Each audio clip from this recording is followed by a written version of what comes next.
Good afternoon, sports fans, and thank you for tuning in. You're listening to 105.7 FM The Fan. My name's Nick Bode, and I'll be your host for the next hour here on the Pigskin Preview Show. As the summer winds down and we head into football season, we're going to preview kickoff in both the college and NFL worlds by taking a look at some of the hottest storylines happening at both levels right now. And I'm also going to give you my team previews for the Wisconsin Badgers and the Green Bay Packers heading into this season. How do I think they'll fare? Where are the weak spots on the roster? What should you be worried about? And what should you be excited about? All that coming up next. First, though, we're going to start off with what is the hottest storyline in college football right now, even though I don't think it really should be. And everybody loves a good quarterback controversy, right? Everybody loved J.T. Barrett and Cardale Jones duking it out at Ohio State for the starting job.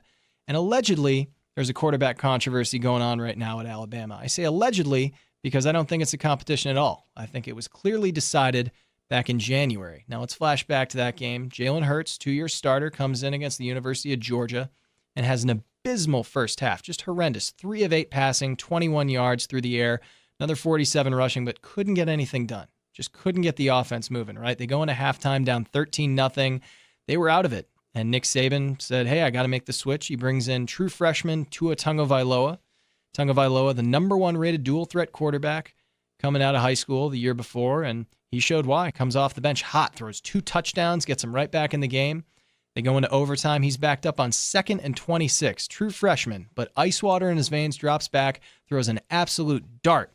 41 yards, walk-off touchdown. Alabama wins the national championship. Right then and there, I think everybody across the country said, okay, that's it. Jalen Hurts, he's done. He's done. This was kind of the last straw for fans in Tuscaloosa and for the Alabama coaching staff, right? We knew for years there had been frustrations with his ability or lack thereof as a passer. The guy, he's a great athlete, but just not an efficient quarterback and couldn't put up points for them in big games when they needed to. This was not a one-time occurrence. I mean, in 4 years of the college football playoffs, only 3 times has a team been able to win a playoff game when scoring less than 30 points. All 3 of those times, Alabama was the team and Jalen Hurts was the starting quarterback. Even Blake Sims put up 35 against Ohio State in 2014. He did not have good games in the playoffs, especially through the air. 2017 opening playoff game against Washington. He goes 7 of 14 for 57 yards through the air, 50 on the ground, 0 touchdowns. And that's against the University of Washington. I mean, no disrespect. That was a decent team, but they were kind of happy just to be there. It was the number 4 seed, and this was not an elite defense that was smothering people. He just couldn't get it done. They lose to Clemson in the national championship that year. He comes back against Clemson the next year. Goes for 16 of 24, 120 yards, 2 touchdowns, decent stats against Clemson, but that shouldn't have been a game. With how dominant the Bama defense was, they didn't allow a first down from Clemson until the second quarter of that game, and yet the score was 10-6 in the third quarter. Should not have been that close, and it was because Jalen Hurts just couldn't put up the points. Has a horrible game against Georgia. At that point, it was clear. You lost the starting job, right? And he's come out in camp, said he didn't appreciate how Alabama has handled the quarterback competition, says nobody's asked him his feelings. I'm sorry, buddy. You're the backup. And that's your own fault because you had choices. You had options, man. Did I just downgrade him as a passer? Absolutely. But there's plenty of schools around the country that would love to have a guy like Jalen Hurts. Could have transferred over to FAU. Go play for Lane Kiffin, man. You know the system. He loved drawing up plays for you. Go play there. Go for Florida Atlantic. You don't want to go to a small school? You want to stay in the SEC? Fine. Go to LSU. They've been begging for a quarterback. Begging. The last 10 years, they've been begging for a transfer. Finally, they get Joe Burrow out of Ohio State, kind of comes and he's their savior, but you could have been that job. Go out to UCLA. Chip Kelly's in his first year back in college, work with one of the best offensive minds in college football, right? You're exactly the type of quarterback he likes. Good mobility, strong legs, you know. He'd love to have you. He took Darren Thomas to a national championship. He'd absolutely be able to make it work with you. Could have transferred to Nebraska. You want somebody who appreciates a mobile quarterback? Scott Frost was an option quarterback, man. That's the system he likes to run. He doesn't care about how you are as a passer. He loves your mobility. He'd love a guy like you, but no, Jalen didn't transfer.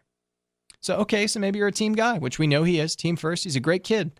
Wants to stay at Alabama. That's fine, but you've lost your starting job. That's clear to everyone. If you want to stick around on that roster, you got to pull a Braxton Miller. You got to switch positions, buddy. Go, make yourself a gadget receiver. Convert to tailback. That's basically how they used you. You were basically a running back for them, but you lost that quarterback job, all right? When your backup comes off the bench and throws 3 touchdowns and wins the game in overtime, you're done. This isn't some scrub. This was the number 1 rated dual threat quarterback coming out of high school by ESPN, all right? Like, that's it. I'm sorry. I don't understand what the complaints are. You had plenty of options. Plenty of other schools would have loved to have you, and you absolutely would have gotten touches had you switched positions, but he didn't, and you got to pay for it. You're going to have stiff competition. Alabama, it's a sweet job, man. Everybody would love to be quarterback at Alabama. You got a great O-line in front of you, great running backs, and a fantastic defense. Who wouldn't want that job? It's a great job. Now, those three things I just listed, you know what else those apply to? Those apply to the quarterback job at the University of Wisconsin. For whatever reason, the Badgers have not been able to consistently lock down top-tier quarterback talent, and I can't understand the reason why. Yes, it's not a flashy offense, sure, but there's so many good reasons. If you want to win games in college, go on to have a great pro career, you should come to Wisconsin. And sure, Paul Chryst maybe is just not as good a recruiter as guys like Nick Saban are, so tell you what, Coach, you coach the team, I'll recruit right now, right here on the air. Here's my pitch. If you're an elite quarterback, come to the University of Wisconsin. Here's why. Number one, pro-caliber offensive line. Going to be protecting you, taking care of you, watching your back every single year. You ask Russell Wilson, the offensive line he played behind at UW, better than any line he ever had in the pros with the Seahawks. Number two, you got a great run game, right? Jonathan Taylor right now. In the past, been Melvin Gordon, Monte Ball going all the way back. You got great running backs, so the pressure's not on you. You're going to be throwing against 8 and 9 guys in the box. I mean, play action passes when you got a great threat, those are going to be wide open. Wide open. And you got a great defense, consistently a top 5 defense every year. They're going to take care of you. If you can score 17 points, that's probably going to be enough to win. Pretty low pressure gig, man. I mean, look back to the Iowa game last year. Alex Hornibrook comes out, throws 2 pick sixes. 2 pick sixes. Normally, if you do that in a game, you're pretty much toast, right? Wasn't a problem because Wisconsin's defense took care of him, man. Those were the only points Iowa scored that whole game. Only points. The offense couldn't do anything. So come to Wisconsin. Work with Paul Chryst. He's a quarterback guru. He's going to work with you, man. You're working in a pro-style system. When it comes time for the NFL draft, the guys are going to love that because you've been making big boy reads. You know how to read a defense at a pro level. You're not coming out of some crazy spread scheme where you never had to learn how to actually read a defense. You know what you're doing. You can line up under center. You can do a play-action pass. They love guys like that, man. Jameis Winston, Carson Wentz. Guys work out big time, man. Sam Darnold, he was a big hot prospect. Come to Wisconsin. They'll take care of you, man. They'll take care of you. It's a sweet job. It's a sweet job, and nobody knows about it, and it breaks my heart. Now, you know what everyone thinks is a great job but is not? Is being the head football coach at Notre Dame. In the modern era, right? I get it. Notre Dame has all this history, the Golden Domers, all the national championships. Fantastic. They're one of the all-time great programs in college football. I get it. But being the coach at Notre Dame in 2018 kind of sucks. Notre Dame coaching, listen, it's low pay, high stress, and you're not at the same level that everyone else is. You're playing an uneven playing field. Notre Dame, they have all these rules that no one else has, right? Because it's a Catholic school. They got a really strict code of conduct. I mean, if your guys have a girlfriend in the dorm room at the wrong hour, you might have to suspend them. They've got to maintain a much higher GPA than anyone else. They've got to adhere to a strict honor code. And oh, by the way, Brian Kelly, until a couple of years ago, wasn't even making $1 million a year. This is a guy who has taken his team to a national championship, coaching at one of the premier programs in college football. They finally bumped him up. He's now making $1.6 million a year. You know what that's good for? At Notre Dame, the Notre Dame, he is the number 64 highest paid coach in college football. Coaches who make more than the head coach at Notre Dame, the coach at Wake Forest, the coach at SMU, Rutgers, Purdue, Oregon State, not what you would call national powerhouses. But Brian Kelly's there, and he makes not very much money for a college football coach, especially for the stress he deals with, because Notre Dame fans expect a championship every year. Oh my goodness, a 2 or 3 loss season is horrible for them. They want him out of there. Keep complaining. Poor Brian Kelly. I mean, that Notre Dame job, it ages you like the presidency. You know, they say you age 10 years for every 4-year term you're in the office. It's true. Look at Brian Kelly. I would expect him, he's got to be getting sick of this job. The pay's not great. You got to deal with crazy rules. The fans expect a championship every year. I expect him to go back to a small school like what he did at Cincinnati, man. Have a great, innovative offense. You know, just go undefeated every year. In the modern age, in the playoff age, those Cincinnati teams he had back in the mid-2000s, they would have been in the playoff a couple of those years. So don't be shocked if Brian Kelly walks away or takes one of those $1.2 million a year offensive coordinator jobs at Michigan, LSU, Alabama.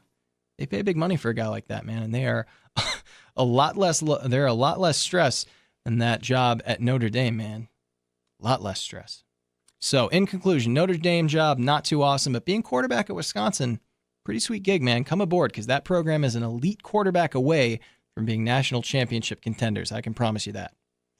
Speaking of that, are the Wisconsin Badgers contenders for the national championship this year? Up next, we're going to take a look at their upcoming season, give you the preview, give you my thoughts on where I think they stand. That'll be up next here on the Pigskin Preview on 105.7 FM, The Fan.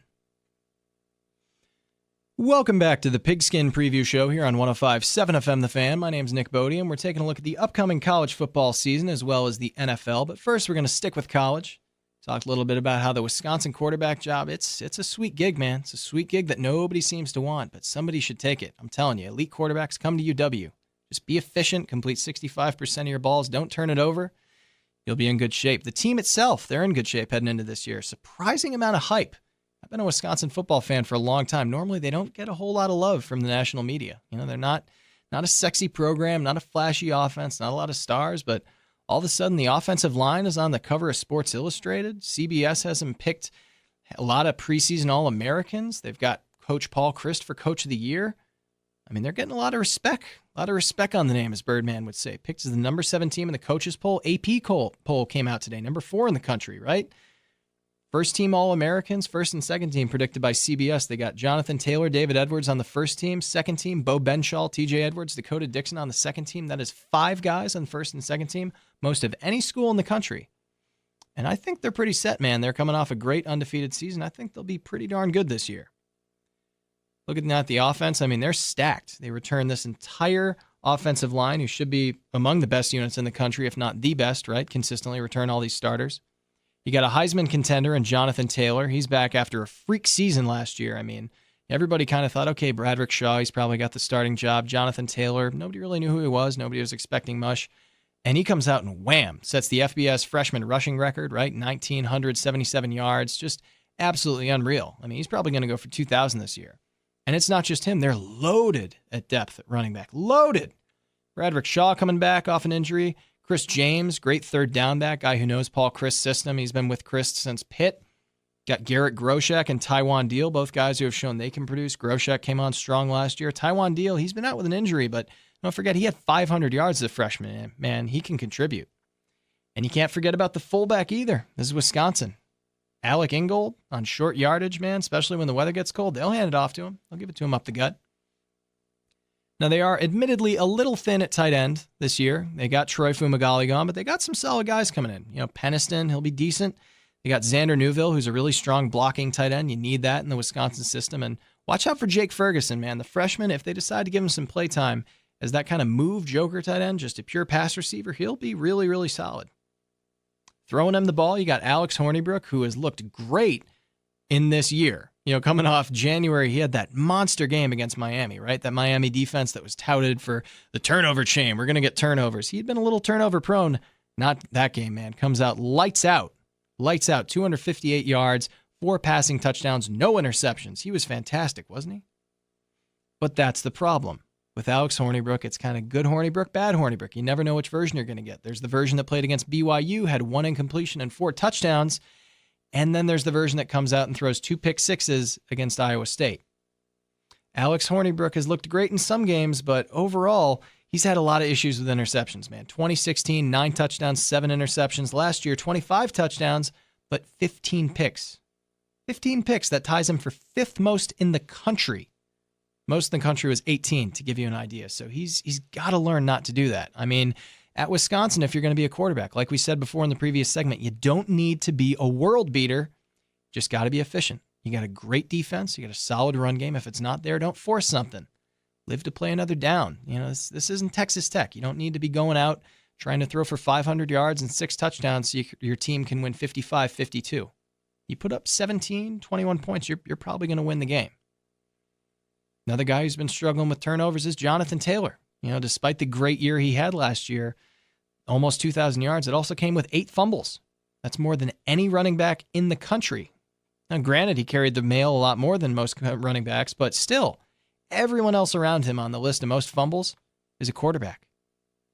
8 fumbles. Next closest guy to him is Rodney Smith out of Minnesota with 5. So Taylor, he needs to get a little bit better on that. Also, I'd like to see him improve in the red zone. He only had 2 rushing touchdowns in the last 7 games of last season. So, like to see him, being able to take the team down. You got to finish drives. Got to punch it in. That's what Monte Ball was great at, man. Inside the 10, that guy was absolutely automatic. So he's young. Granted, he had a great season last year. Nobody expected, but hopefully he's been doing the Melvin Gordon workout, sticking his hands in buckets of sand, flexing them a little bit, trying to get him a little bit stronger, and just work on that ball security, man. Because ball security is job security here and especially at the next level. Wide receiver group, they're pretty stacked. A.J. Taylor, you got Danny Davis had a great game against Miami, but they lose Quintez Cephus. So we'll see how long he could be out. That's going to be pending an investigation. We'll see. That hurts them. He is their number one guy. But overall, that offensive line and the run game going to be solid. If this offense can avoid turnovers, they could be borderline unstoppable. Not a lot of question marks on that offense. Defensively, meanwhile, there are some big question marks. They lose 3 of their 4 starters in the secondary. Nick Nelson taken off for the draft, losing Joe Ferguson. He was a vet at safety. But Dakota Dixon is the guy who is remaining in the secondary. And if there's anyone I want back in my secondary to coach up the young guys, it's Dakota Dixon. Yes, they're going to be a little bit thin at DB, but if there's one position group I trust defensive coordinator Jim Leonard to coach up, it's the defensive backs, man. That's his specialty. That's how he made his living. Walk-on DB. I think he'll be able to coach these guys up. I'm not too concerned. I think they'll do their jobs. I'm certain they'll know their assignments and play smart. My only worry is, are they athletic enough to keep up with some of the speedier teams in college football and not get burned? We did see J.T. Barrett light him up for some deep passes last year in the Big Ten Championship. Got to worry about that. Year after year, that's always a concern. So we'll see. We'll see how athletic they are. Defensive line, big question mark for this team. You lose Alec James and Connor Sheehy. They graduate, and then you get injuries to Rand and Loudermilk. Now you're looking real thin, especially that defensive end spot. That could be a little bit of a concern. You got Olive Sagapolu. He's 342 pounds. He's a big man, but going to need to eat more than cheeseburgers this year, man. He's got to be eating up blocks in the run game. Now, I joke, but he's a very athletic guy. I saw the videos of him doing backflips out on the beach, so he's a guy who can handle a lot. And thankfully, he's got 3 fantastic veterans behind him at linebacker. 3 guys who are all seniors: TJ Edwards, Ryan Connolly, and Andrew Van Ginkel. Edwards and Connolly at the inside backers. Van Ginkel came on as an absolute playmaker last year. That outside backer spot, which is so important in the 3-4 defense, especially the way Wisconsin runs. And I think he's the next guy, man. And you had Vince Beagle and, TJ Watt and Joe the Show. I think Andrew Van Ginkel is that next playmaking linebacker for this team. I really do. He's in for a big season. Came up clutch in the huge games last year. Had beautiful games against Ohio State and Miami. Made some big plays. So little thin at D-line, but I think the experience and the athleticism at linebacker going to be able to make up for it. I wouldn't be too worried about that team.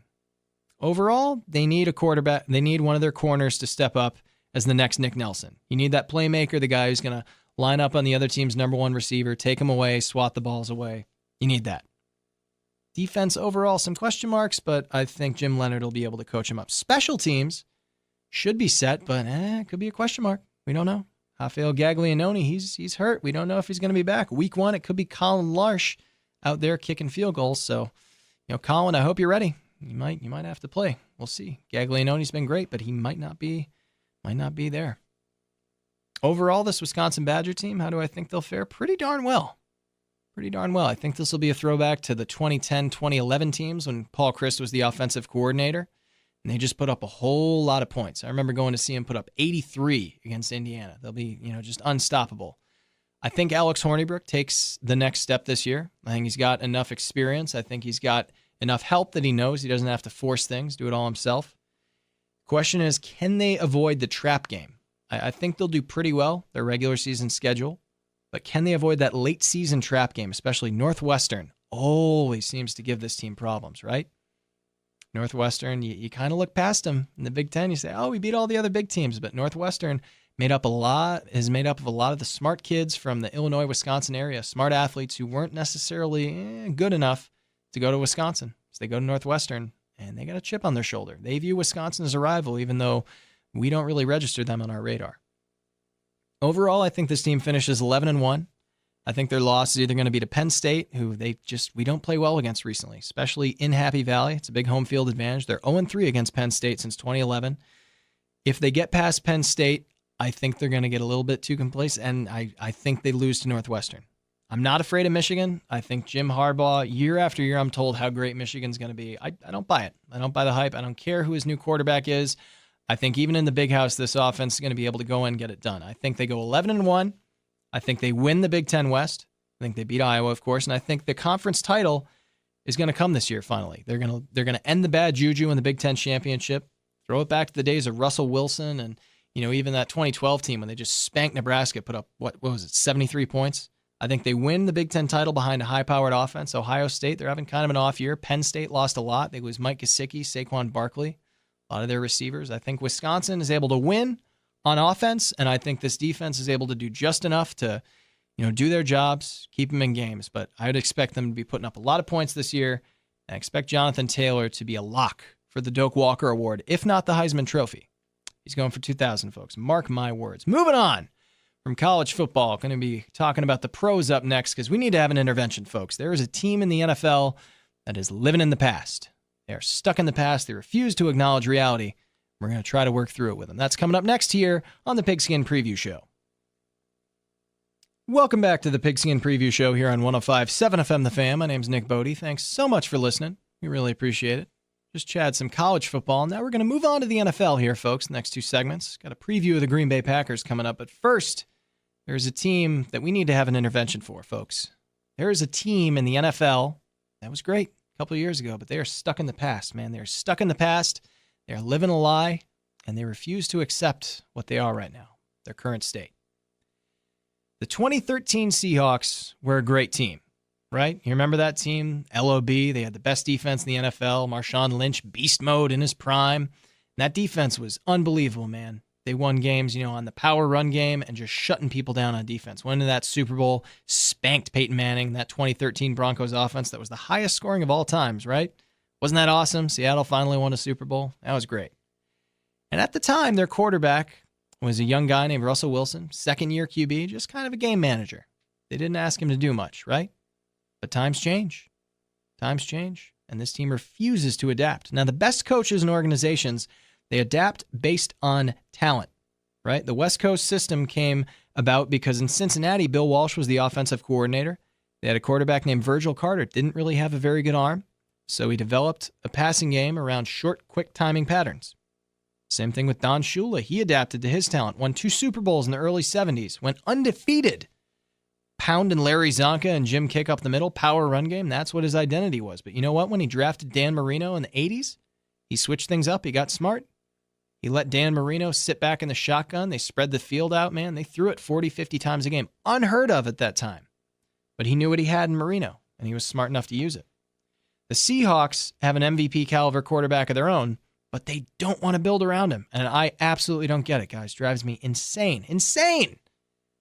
This is not the Seahawks team of old. Your defense is depleted. You lost Marshawn Lynch. He's in Oakland, right? And every year I hear about, this is the running back who's going to replace beast mode, bring him back to power football, Seahawk football. First was Thomas Rawls, then Chris Carson, Mike Davis, Eddie Lacy. Yeah, Cheeseburger Eddie. He was going to solve all your problems. Bring him back to playing Seahawk football. Run the ball, playing good defense. No, you know what Seahawk football should be? It should be whatever you're best at, okay? And what you're best at is not the power run game anymore. I'm sorry to tell you. You had 1 million running backs on the roster last year. None of them did anything. Historically bad in the run game. 4 rushing touchdowns all season. Russell Wilson had 3 of them. Only useful Seahawk running backs last year were C.J. Prosise and J.D. McKissick because they were the pass-catching specialists. Russell Wilson scored 37 of the team's 38 touchdowns. He was responsible for 86% of the team's total offense. 86% by himself. That's an NFL record, by the way. The Seahawk run game is dead. All right, time to bury it and move on, folks, because Russell Wilson is your offense, and you need to build around him. What do good NFL teams do when they have great quarterbacks? Drew Brees in New Orleans, Tom Brady with the Patriots, Mike McCarthy doing it with Aaron Rodgers. You let them air it out, spread the field, get them some weapons, some wide receivers, a receiving tight end. Let him throw 40, 50 times a game, right? Russell Wilson is no scrub. He won a Super Bowl his second year in the league, and he's played at an MVP level ever since. 2015, he had a 7-week span to close off that year where he threw 24 touchdowns and only 1 interception. That is absolutely unbelievable, man. This guy, he's a stud. Led the NFL in touchdown passes last year behind a terrible offensive line. Led the NFL in touchdown passes. Went out on Sunday Night Football against the Eagles and torched their defense. Throws 3 touchdowns, right? The Eagles, Super Bowl champions, best defensive line in football, and he lit them up. And big surprise, he did most of his damage out of the empty gun formation and 3 and 4 and 5 wide receiver sets. Big shock when you let him air it out instead of constraining him to the power run game. He does great stuff, man. He's a playmaker. They have a superstar quarterback, yet they refuse not only to build around him, they refuse to even protect him. Year after year, the Seattle Seahawks are the worst offensive line of football. They're terrible. Russell Wilson's been running for his life back there, man. He's been in the top 5 most sacked quarterbacks in the NFL 4 of the last 5 years. And this is one of the most mobile, elusive quarterbacks in NFL history, right? It's Russell Wilson getting sacked that much. I mean, if it was Tom Brady or Phillip Rivers behind that offensive line, they'd be setting records for most sacks taken in a season. You put Sam Bradford behind that Seattle offensive line, he'd be dead by week 5. And their offensive line coach, a guy named Tom Cable, who is obsessed with converting players to offensive linemen. They don't even put like real offensive linemen out there. He likes to convert tight ends and defensive tackles to offensive line. He insists it makes them special. Here's a quote he had when one of the Seattle media people asked him, "Why do you keep doing this year after year? It doesn't seem like it works." He said, "It's our philosophy. We're a staff that develops people. It's just worked well for us converting players, and it's something we're good at." No, it's not. Neither is running the ball. Sorry to break it to you, man. The power run game is not your offense anymore. It's time to move on. Time to reevaluate where you're at. Come to touch with reality there, Uncle Rico. You're talking about winning state back in 82. Oh, man, back 2013, we had the best defense, good run game. It's over. You got talent, but you don't use it, and you don't protect it. This organization is wasting an MVP caliber quarterback, right? They traded their best offensive lineman, Max Unger, sent him to New Orleans for Jimmy Graham. And I said, well, Russell's going to lose some protection, but at least they're getting him a weapon in Jimmy Graham, right? That can't be a bad thing. No, because they cannot use him. They tried to make him run block. We all know Jimmy Graham. We know what he is and is not. He is not a run blocker. They totally wasted him. Couldn't figure out how to use him. Now he's heading off to Green Bay where, mark my words, he's going to put up big numbers because McCarthy will know how to use him, just like Sean Payton did. You are not a power run team. You need to be focusing on spreading it out, getting some weapons. But nope, you let Jimmy Graham walk. You let more than half your wide receivers walk. Jermaine Kearse gone. Paul Richardson gone. Chris Matthews gone. Oh, we got, 45-year-old Brandon Marshall. Well, good. I'm sure that'll be a lot of help. Thanks. Now, there was a glimmer of hope because they fired Darrell Bevell. Darrell Bevell, nice guy, Wisconsin Badger, led them to a Rose Bowl in '94. But people have been calling for his job, and rightfully so. He'd become kind of stagnant as a play caller. So I said, okay, maybe there's a chance they bring in the next Sean McVay, the next Josh McDaniels, a guy who's going to really open up their pass game, right? Who do they go out and get? Brian Schottenheimer, the son of the most conservative coach in NFL history and a guy who's known for being Mr. Ground and Pound, run the ball. I remember him with the Jets back when they were on Hard Knocks a couple years ago, him screaming at his O-line, "We are going to run the ball every play until we make a first down, ground and pound, blah, blah, blah, blah, blah." This is a guy, he was the coach at Georgia, Nick Chubb, Sony Michel. We know what he likes to do, and it's not throw the ball. He goes out and gives an interview his first month there saying, if the offense is going to improve and win games, we have to run the ball when the other team knows it's coming. Run the ball when they know it's coming. What year is this? This is the modern NFL, dude. It's a passing league. And you're stuck in 1975. Ground and pound, 3 yards in a cloud of dust. Blah, blah, blah. I mean, what are you going to come out and run the wishbone week 1? Hey, Russell, we're going to run the veer this week. Yeah, I really think we're going to dominate him up front. Let's win in the trenches. He is the absolute wrong guy for your team. This is a historically bad rushing team. You need to build around the pass, man. So then they hire Brian Schottenheimer, and they're heading into the draft, and this roster is full of holes. They lost Richard Sherman and Deshaun Shedd to free agency. There go your 2 best corners. Cam Chancellor and Cliff Averill are basically retired. Earl Thomas begging to be traded on Instagram. Sheldon Richardson, who you gave up a second-round pick for, is now in the Vikes. Bye-bye. Come sack Russell another week. See you in NFC play. Offensive line desperately needs help yet again. Defense is depleted. but what are we going to do in the draft, guys? Oh, let's pick up another running back. Yeah, no, we don't have enough on the roster. We're going to draft ourselves a running back. Okay, I don't think that's necessarily what you should do, but at least, all right, there's only one running back off the board. Saquon Barkley's gone, but you got your pick, man. Got your pick of some really good running backs. You got Sony Michel, Ronald Jones, Nick Chubb, Darius Geis, Kerryon Johnson. Who are you going to take, Seattle? Who's your guy? Rashad Penny.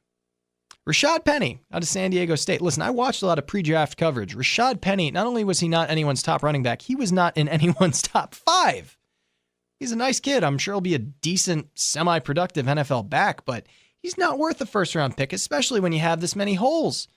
You take a running back, which is a dumb decision in itself, and then you take like the 7th best guy available. That would be like the Jets having moved up to number 3 and needing a quarterback and saying, who we're going to take? We're going to take Mason Rudolph out of Oklahoma State. Yeah, I know, Baker Mayfield's gone. We could have Sam Darnold, Josh Allen, Josh Rosen. Could have Lamar Jackson. No. Mason Rudolph, he's our guy. Rashad Penny. I couldn't believe it. I was slack-jawed. So now they're heading into this year. Oh, by the way, Doug Baldwin's hurt. The one receiver that Russell Wilson has a great connection with. So week 1, hey, Russ, why don't you go take Tyler Lockett and the ghost of Brandon Marshall and the 7th best running back from last year's draft? Go out and win us a game. Don't be shocked when Russell Wilson gets killed back there and this team winds up 6-10, folks, because that roster is atrocious. Seahawks front office, do me a favor. While you're making dumb personnel decisions, just trade Russell Wilson away. Trade him to another team that will respect and appreciate him, because you're either going to get him killed behind a horrendous offensive line or waste his entire career, and I can't watch either. Too frustrating. Moving on from Jimmy Graham's old team to his new one, up next on the Pigskin Preview, we're going to be talking about the Green Bay Packers and their upcoming season. Stay tuned, folks. We'll be right back after this. Welcome back, sports fans, to the Pigskin Preview Show. My name is Nick Bode. I'm so glad to have you here with me here on 105.7 FM The Fan as we wrap up the final segment of our football preview show, talking about things up in Titletown.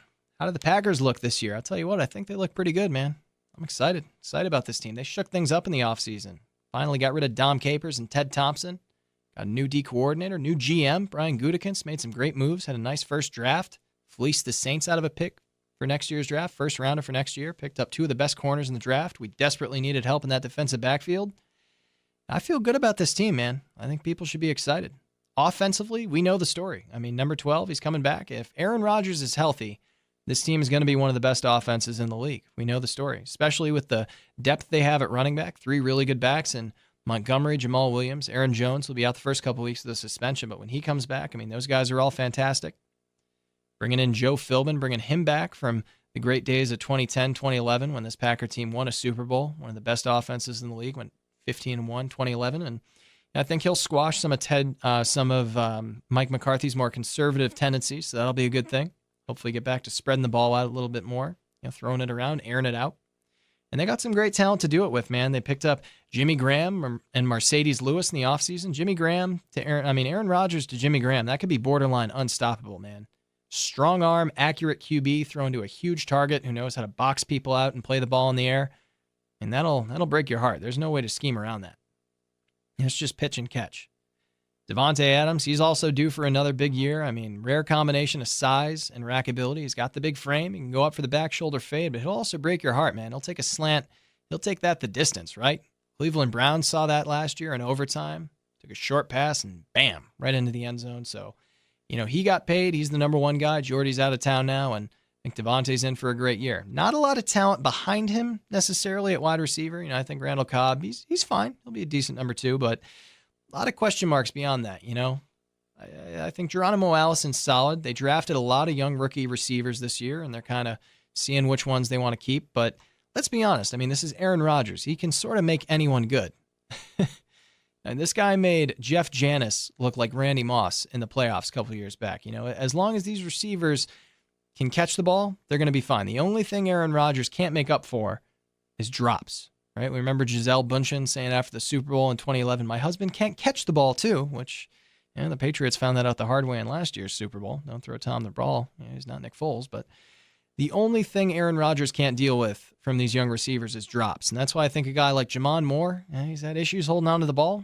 You might lose your spot, man. I don't care how high a draft pick you are. If it's you versus a guy like Kumaro that can hold on to passes, runs good crisp routes, Number 12 is going to want the guy who can hold on to the ball. But overall, offensively, if 12's back, going to be in great shape. Defensively, Mike Pettine's scheme, he's going to be able to do a lot this year, man. I like him. He's an exciting D coordinator. A lot of stunts, a lot of cool blitz packages, sends pressure, man. Makes you feel like pressure's coming from everywhere. He's got a great defensive line. They bring in Mo Wilkerson on a 1-year prove-it deal. He's going to be hungry. Got Mike Daniels, Kenny Clark, so a lot of help on that defensive front there. And granted, this will be a developmental year.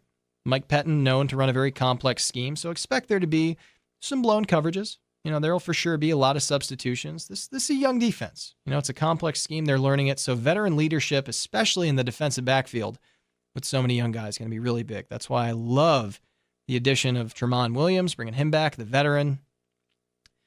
I love them keeping Devon House. I hope he makes the final 53-man roster because I think those two guys will be able to coach up the younger DBs, Jair Alexander, Josh Jackson, Josh Jones, even Kentrell Bryce. Clinton Dix hopefully has a nice year. And the DBs, I think they got a good mix of, youth athleticism and veteran savvy. I think they're going to be good, man. Good leadership back there.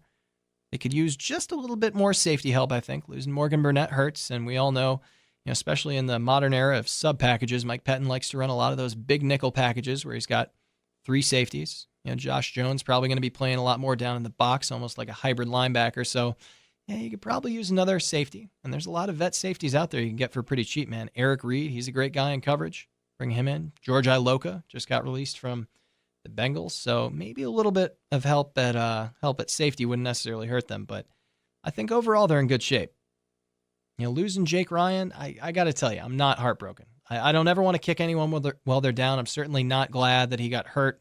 I hope him a speedy recovery. I wish that for him. But he was going to be kind of a roster bubble guy anyways. I mean, this was not Clay Matthews or, Nick Perry where it's a huge loss for this defense. Jake Ryan, he's kind of a bubble player. They bring in Oren Burks, young athletic guy out of Vanderbilt, and granted, he's going to have his feet in the fire this year. This is probably earlier than they figured they'd have to start him, but I think ultimately he is going to be much better than Jake Ryan. In my mind, Jake Ryan, he's a liability in the run game and not really athletic enough to cover people in the pass game. And I never forgave him for getting out-muscled for a fumble in the NFC Championship against the Falcons by Taylor Gabriel. There's a fumble. He went to jump on it, and 5'8", hulking 5'8", 140-pound Taylor Gabriel out-muscled him for the ball, man. That just, yeah, I never fully forgave him for that. I think this defense will be good. There's going to be some learning mistakes there for sure, going to be some growing pains. But overall, there's enough veteran leadership there. I think they're going to figure things out. And once the system starts to click, man, once they figure out how it works, I think they're going to be lighting teams up big time. Special teams, very underrated, but both kickers have looked great in the preseason for the Packers. J.K. Scott, he's quietly been the big story of camp. Everybody talking about how good he looks. Mason Crosby, meanwhile, the wily veteran, he shows no signs of aging whatsoever. J.K. Scott, I mean, when they drafted a punter, a lot of people were laughing. A lot of people laughing at it's such a Ted Thompson move drafting a punter. Hey, 6'6", he's got a big leg, man. And he has played in some big-time games, and he showed up big. His freshman year against Ohio State, he had a 73-yard punt against Ohio State in that first playoff game, man. J.K. Scott, he's a smart kid. Ron Zook loves him. So watch for him. He's going to have a big year. And if you've got a defense that's kind of struggling to learn, you got some young guys on there, having a punter who can pin teams back deep can really help you out. Meanwhile, it's great to pair with a great offense, a great kicker. Mason Crosby, man, week 2 against the Steelers in the preseason, he was unbelievable. 6 of 6. He was perfect on PATs, drilled 3 field goals, including a 50 and a 53-yarder. So that guy, he's not lost a step anywhere, man. We've seen him do it in the playoffs against the Cowboys, 50-plus yard field goals back-to-back, and he's still got it. Some questions on the special teams. Really, the only question may be the return man.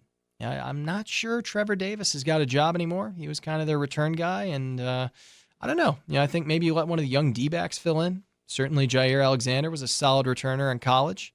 Josh Jackson actually had a really nice 41-yard return in Game 2 against the Steelers, so maybe one of your D-backs. Anybody with that many pick sixes as Josh Jackson had, you got some great open field vision, man. There's a reason great defensive backs tend to make really good return men. You look at Ed Reed, Deion Sanders, Rod Woodson, they see the field. They see the field. But special teams in good shape. Defense, there'll be some growing pains. They'll be solid. And that offense, if number 12 plays up to his ability, which I'm sure he will, they're going to be fantastic. So overall, where do I see this Packer team falling? The big question year after year, can they avoid injuries, right? couple years ago, I'm talking to my buddy. It was James White's rookie year. My friend's a Patriots fan. I said, is White going to play tonight? He goes, no, White's a healthy scratch. I said, what's that? Never heard of that. He said, well, healthy scratch is when you have a player who's ready to go. He could play, but you just don't play him. I said, I'm a Packer fan. We never have that, man. By halfway through the season, we're starting Jeff Janis at receiver and trying to sign Niall Davis to start at tailback for us. If they can overcome injuries and avoid them, they'll be solid. That's the other thing. You know, everyone was always saying, oh, fire the defensive coordinator, fire McCarthy. I'm saying fire the training staff, fire the nutritionist, whoever it is, because we have more injuries. I'm not talking about the freak injuries. You can't avoid collarbone break-in for Aaron Rodgers, but we have more groin pulls and shoulder tears than any team in the NFL. I don't know if it's conditioning. I don't know if they hit too much in practice or whatnot. But if they can avoid the injury bug, they'll be good. And if they do get injuries, I have faith that Brian Gutekunst will not just sit there and let the team flounder like Ted Thompson did. Ted Thompson, 2016, all our cornerbacks go down. He says, nope, I'm going to stick with what we got. Going to the playoffs, trying to match up with Julio Jones with Ladarius Gunter and Bené Benwickery as our starting corners. I don't think Goot will do that. He's more like Ron Wolf, man. Ron Wolf, 96. All the receivers went down. They lost Robert Brooks for the year. Antonio Freeman went down with an injury. Said, okay, go out, get Andre Rison, keep on trucking. Bad Moon had a big touchdown in the Super Bowl, and the rest was history. You know, the Packers, even that 2010 year, they lost Ryan Grant for the year, had to overcome that injury, get to the Super Bowl, and Chuck Woodson goes down at halftime. He was out the rest of the game. So this team, if they can avoid injuries, they're going to be very good. My prediction, I think they're going to be 12-4. CBS Sports has them ranked as the easiest schedule in the NFC. I don't think it'll be too hard. I think they lose at the Rams. LA is going to be a good team. Maybe they prove me wrong. Coming off a bye that week, a lot of time to prepare. I hope I'm wrong, but I don't think I am. I think they lose at the Rams. I think they lose at New England. Young defense, still trying to learn the system. I think Tom Brady will shred them. And I think they split with Minnesota. Going to win one, lose one. I think they probably lose one at Minnesota. They have not played well there recently. And the fourth loss, I think they're going to blow one game to an inferior team with a veteran quarterback. I do. Young defense, they're going to blow one. They're going to frustrate you. But 12-4, I think they make the NFC Championship. I don't think they win. I think this defense has got 1 year to learn. I think this time next year, when the guys have had a year to develop, learn Pettine's system, I think they could be unstoppable. But Packers, 12-4, they win the NFC North on their way to the NFC Championship, knocking on the door of the Super Bowl. That's going to wrap things up for the Pigskin Preview Show. Thanks so much for listening. I'm Nick Bode, and I'm going to go count down the minutes until football season kicks off. Have a good night, folks.